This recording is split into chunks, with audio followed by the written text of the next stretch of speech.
Hey everyone, Christine Altos here, and I am super excited to share an experiment with you that I did with my kids.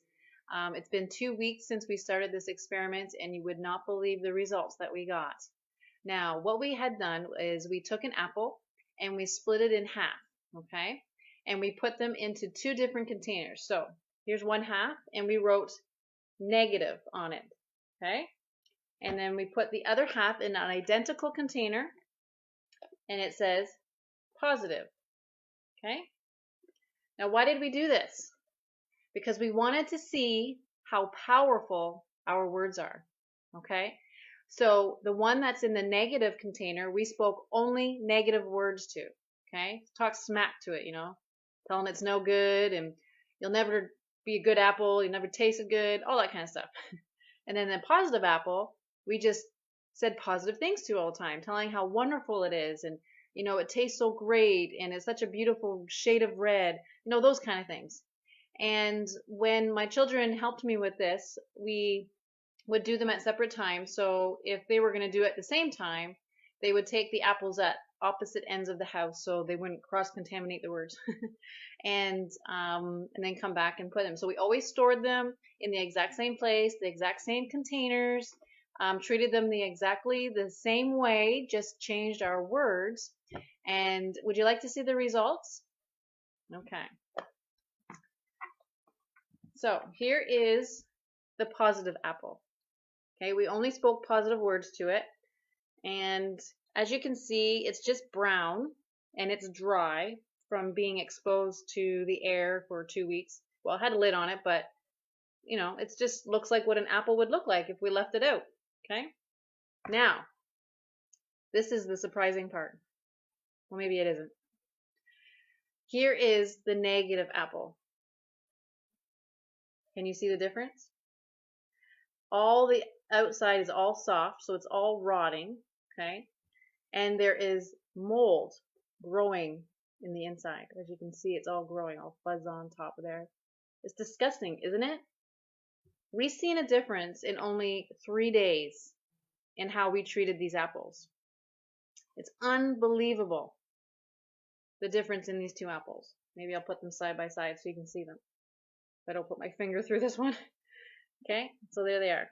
The positive and the negative. Same apple, cut in half, different results. Treated differently. Same environment, everything else was the same. So that just proves to me that the proof is in the apple, not the pudding. Story. That our words are very powerful, very powerful. And it's not just the words that we might speak to each other, but these are also the words we speak to ourselves. Okay? So when you're speaking negative or talking down to yourself or someone else, just think of the effect that it's doing to that person's soul. It might not show on the outside, but there's scar tissue inside from those words.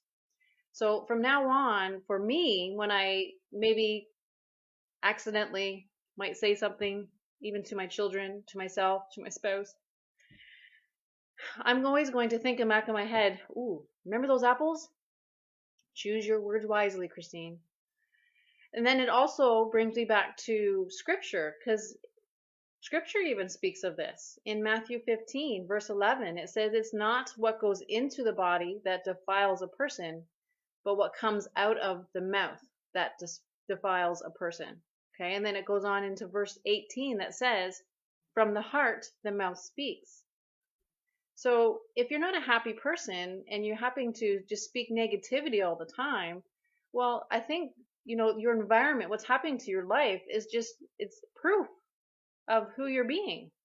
Now, if you're a positive person and you're just loving and caring, and I'm not saying that you don't probably speak negatively, but majority of your life is positive. So you're getting a positive outlook on life and you're feeling good about yourself. Now, not everybody is going to be 100% positive all the time. But why I wanted to share this with you is because I wanted you to realize that your words are so powerful. They create your whole life. They affect the people around you. They affect you. So if you get anything out of this, just remember apples. what happened to an apple when when Christine did that experiment with her children? There was proof in the apple. I mean, maybe do this experiment yourself just to make sure that, for yourself you can see the difference, because sometimes just seeing is believing, and doing it yourself.